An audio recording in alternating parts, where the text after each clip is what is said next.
Bonjour, on va voir dans cette vidéo comment utiliser Awaiki Keyer Free, qui est la toute nouvelle version de l'incrustateur de chez Awaiki.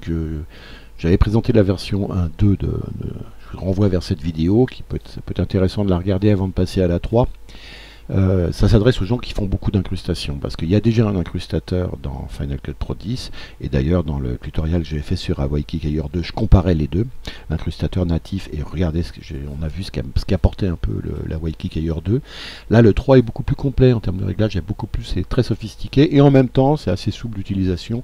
Il y a 2-3 réglages principaux, une fois qu'on les maîtrise, bon, sauf si c'est vraiment très compliqué, on n'a pas besoin d'aller dans les détails. Après, si on a un truc plus complexe, notamment avec des cheveux, comme c'est le cas ici, un voile derrière en semi-transparence, des reflets, c'est très intéressant d'avoir le maximum de paramètres possibles, et là vraiment ça nous en propose beaucoup. On va essayer d'en faire le tour en appliquant ici. Alors le fond, ça va être incrusté sur une image de plage, ça je vous le montre en désactivant le plan momentanément. Vous voyez, ça va être incrusté sur cette image de plage des Charentes. Voilà, et on revient là-dessus. Et vous voyez, Awaiki Keyer 3, hein, le 2 il avait, voilà, c'était ça, et le 3 donc c'est ça. Donc on prend là c'est sur un fond vert, donc je prends fond vert, mais j'ai la possibilité, si ça avait été fait sur un fond bleu, j'aurais mis celui-là. Allez, je le pose. Awaiki Keyer 3, et voilà, par défaut ça me donne ça. On va rester sur ce point de l'image qui est intéressant parce qu'il y a des cheveux, et on va essayer d'améliorer un petit peu ça, mais bon, déjà c'est pas mal hein, en entrée.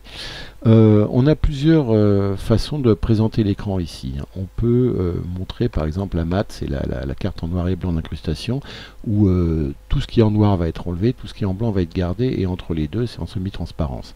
Donc là on voit qu'on a encore du travail pour faire un fond noir. On a une autre manière de le présenter en analysis, c'est avec ici il faut que ce soit noir derrière et orange complètement à l'intérieur, et qu'il y ait le moins possible de trous ici ou de points jaunes. On va voir comment régler ça. Ici on a la source, vous pouvez revenir. Ici on peut mettre ce qu'on veut, mais là pour le moment on reste sur Final Key, c'est-à-dire l'image finale, et ici avec cette flèche je peux passer de Final Key, ou à un de ces réglages là d'ailleurs, à plein d'autres réglages ici. En fait c'est les deux mêmes, un menu, mais on peut basculer de l'un à l'autre en choisissant lequel, ou encore voir les deux. Là par exemple j'ai à droite j'ai la Luma Map qui donne l'intensité lumineuse point par point de l'image, hein. On voit que le fond est rouge, ça veut dire qu'il est plus chaud, plus lumineux que ce qu'on va incruster. Mais bon, ici j'aurais pu mettre autre chose, j'aurais pu mettre par exemple analysis, hein. Comme ça on peut faire l'aller-retour ici entre le résultat final et l'analysis. On a vu tout à l'heure, on va y revenir juste 2 secondes, qu'en Luma Map, si je le mets en Luma Map ici, on voit que le fond est rouge, et donc il va falloir qu'on joue sur la high densité ici, hein. Alors que si ça avait été l'inverse, si le fond avait été bleu, il aurait fallu jouer d'abord sur low ici, mais là on va plutôt jouer sur high. Donc on se remet en analysis, et on va jouer avec le high ici pour rendre le fond noir, voilà, et vous voyez ici en poussant un petit peu, mais il faut pousser juste à la limite, pas trop loin derrière, sinon j'enlève des détails dans les cheveux. Regardez quand je pousse trop comme ça, et dans le voile également, semi-transparent. Donc il faut que j'aille chercher vraiment la limite de l'obscurité, voilà, hop là vers 1.16, 1.2 on est tranquille, hein, on est noir. Pour le moment on n'a pas besoin d'utiliser les deux. La seule chose qu'on peut utiliser aussi c'est le foreground fill, c'est-à-dire en fait le remplissage du plan avant, de ce qu'on veut incruster, et notamment pour enlever toutes les petites taches jaunes ici qui sont pas orange. Il faudrait qu'on arrive, pardon c'est pas le nid, là je vais jouer, c'est le foreground fill, voilà, hop, et regardez ici en bougeant j'enlève le jaune ici. Alors c'est pareil, il faut le faire à la limite sans que ça joue sur les petits détails et la transparence du voile. Donc il faut trouver vraiment voilà, là je suis pas trop mal par exemple, ouais je pense que je suis pas mal ici, et donc là on est pas mal parce qu'on a un orange solide, donc là ça va être entièrement l'image qu'on amène. Ici c'est du noir, ça va être le fond, il va être enlevé, et entre les deux là où c'est bleu ça va être la semi-transparence. On peut aussi, et notamment quand on a des coins d'image qui restent encore un peu verts, qui ont du mal à partir, si je reviens ici, s'amuser à utiliser la Pre-Qualify ici. Et dans ce Pre-Qualify, notamment l'auto-balance, qui permet de récupérer des détails comme les cheveux ici, hein. Donc on va jouer dessus. Regardez, si j'enlève ici auto-balance, je vois mes cheveux beaucoup plus, hop, et ici ils partent. Donc il faut trouver le bon compromis entre les deux. Si je reviens ici en analysis, en faisant attention en même temps, si je reviens sur l'analysis, en faisant attention à garder aussi ici le fond bien noir, hein. Donc il faut toujours avoir ça en tête.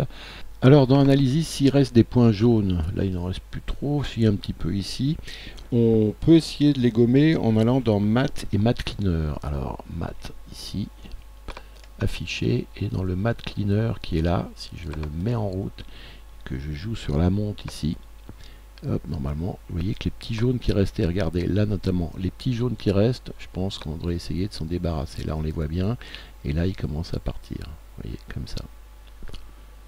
Et là, il y a un petit trou aussi qu'on peut s'amuser à enlever. Mais bon, voilà. Hop. Et on revient sur notre image finale. On va maintenant aller au despill. Alors le despill, ça permet de compenser. Si on revient sur la source ici, regardez, ce fond vert, le vert est tellement lumineux qu'il bave un petit peu et qu'on en retrouve un petit peu sur la peau ici. Enfin, on en a beaucoup même sur, notamment en limite du fond ici. On a du vert sur les cheveux, on en a également qui est venu ici jusqu'à sur le visage, je trouve. Donc c'est ça qu'on enlève en rajoutant du magenta qui est la couleur opposée au vert. Et c'est ça le réglage de despill. Alors il en a déjà mis, hein, et notamment on peut voir où il en a mis avec une carte qui nous donne le Spill Map Overlay. Hop, et si je passe ici sur la carte Spill Map Overlay, on voit qu'il y a déjà du spill qui a été rajouté là, là, sur les cheveux, etc. Mais regardez si on en rajoute encore un peu plus, en amont ici. Regardez, voilà, ça donne ça. Hop. Regardez, voilà, on joue avec la depth, la profondeur, on voit qu'on rajoute du magenta plus loin. Donc ça permet d'avoir une idée des zones corrigées par... il y a aussi la spill map qui permet de le montrer, mais je trouve qu'elle est moins parlante que l'autre. Et puis, spill map overlay, c'est mieux. Et on revient sur la vue finale, et là on s'amuse à l'œil quand même à regarder un petit peu où on en est de notre despill. Donc hop, le despill, il est, on a dit, ici. Et donc on joue sur la monte. Puis ici, vous voyez, c'est magenta, clairement, c'est trop. Et ici, c'est vert. Donc voilà, c'est entre les deux qu'il va falloir être. Et le plus près possible de... Voilà. Bah, 1, on était pas mal. Par défaut, c'était pas mal. On peut jouer également sur le brightness, hein, ici, pour s'amuser à rajouter de la lumière là où il y a du despill. Ensuite, il y a les bords edge, hein, qui sont assez importants. Et on peut jouer sur les bords. C'est-à-dire, regarder les bords. Ici, si je rends le jeu sur les bords possibles, je coche Enable ici. Donc le truc, c'est de rajouter sur toutes les zones de bord de l'image incrustée ou les zones en semi-transparence, regardez les cheveux ou au bord du cou, donc on rajoute de la luminosité, hein, on en enlève. Enfin bref, il faut trouver le bon réglage pour que l'image incrustée se fonde le mieux possible dans le décor. On peut jouer aussi avec la profondeur. Si je rajoute plein de luminosité exprès, vous allez mieux comprendre, regardez. Hop, la largeur, ce que ça donne en termes de réglage, sur la densité aussi. Enfin, il faut trouver le meilleur réglage pour que les bords s'incrustent au mieux possible dans l'image. Voilà, comme ça. Ensuite, on va aller vers le bas, vers le Light Wrap Edge Blend dans l'inspecteur d'Awaiki. Et puis, vous voyez, il y a une drop zone background. Et ben, dans cette zone drop zone background, l'idée c'est de poser l'image utilisée justement dans notre background, l'image de bord de mer. Alors pour ça il faut que j'aille la chercher, donc je vais afficher le navigateur que j'avais enlevé et je retrouve l'image utilisée en arrière-plan. Je retourne ensuite une fois que je l'ai trouvée dans mon plan d'incrustation et on va la mettre tout en bas dans l'inspecteur, on va la poser dans la drop zone de background. J'en profite pour fermer un peu des trucs. Et on pose donc cette image de mer dans la drop zone. Bon, si je reviens sur mon image originale, je vais retrouver ma présentation de départ en masquant le navigateur. Voilà, si je reviens sur mon image, regardez ici, maintenant que j'ai mis l'image en background, la vraie image de background, je peux jouer en ouvrant ici l'inspecteur. Light Trap par exemple, je le coche ici, et vous allez voir qu'on va, si je rajoute la menthe, si vous regardez, dans les cheveux, on voit que le ciel est venu se réfléchir, on voit qu'il vient baver sur... et que là par contre, c'est pas le ciel bleu qui va baver, là par exemple c'est le vert ici, là c'est le jaune. Hein, c'est vraiment en fonction de l'image que... Donc c'est ça qui est intéressant avec ça. Alors évidemment là il y en a beaucoup trop, hein, mais s'il n'y a rien ici, vous voyez, on sent que l'image a été collée, elle ne fait pas vraiment partie du décor. Si j'utilise le light wrap, ça permet de mieux la fondre dans le décor, il faut savoir le doser, il faut vraiment... il y a la monte, depth, si j'en mets beaucoup, la depth ça va être la profondeur, vous voyez, c'est plus ou moins profond, donc on n'a pas besoin de trop, il en faut un tout petit peu, et surtout, il faut que ce soit très léger comme effet, hein. Faut pas non plus que ce soit trop fort. Mais en très léger, ce petit halo de lumière là que je viens de rajouter, regardez si je l'enlève, il n'est plus là, et là je le remets, il a beau être tout léger, regardez bien là, je l'enlève, je le remets, ouais, j'espère que vous le voyez, et bien il participe énormément à la bonne incrustation de cette image. Et puis, il y a une dernière chose qu'on peut faire, c'est... dernière des choses, si on veut corriger la couleur de peau, parce que moi je pense qu'il y a encore un tout petit peu de vert, ou je sais pas, il y a un truc qui me dérange un peu dans la peau, notamment ici, je sais pas. On va essayer quand même d'arranger ça. Alors, comment on fait? On va dans White Balance, qu'on n'a encore pas vu, White Balance. Ici, on affiche White Balance. Et ici, on va cocher l'image. Mais, hop, au lieu de se mettre sur White, on va se mettre sur Skin, parce que c'est la couleur de peau qu'on veut changer. Ah là, vous voyez, tout d'un coup, ça l'a boosté. Hein. Alors, ce qu'on doit faire d'abord, c'est régler la couleur sur, hop, ici on va prendre la petite pipette et on va venir choisir un endroit de sa peau comme référence.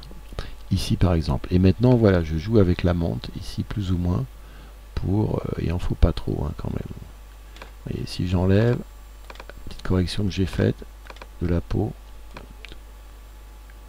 ouais, ça lui amène du bleu. Ça en amène aussi, ça change aussi la couleur du fond hein, du voile, mais bon, faut pas en mettre trop. Le gamma boost aussi qui peut servir, notamment là, parce que je trouve qu'on en manquait un peu. Et là, on peut aussi changer la couleur de peau, notamment en la cuivrant comme ça. Je peux amener un peu de cuivre ou au contraire en la rendant un peu plus rouge. Ou alors ici, pareil, en jouant sur les rouges. À nous de trouver le bon. Voilà, donc la différence, si je reviens encore une fois ici, j'enlève l'avant et après, c'est ça.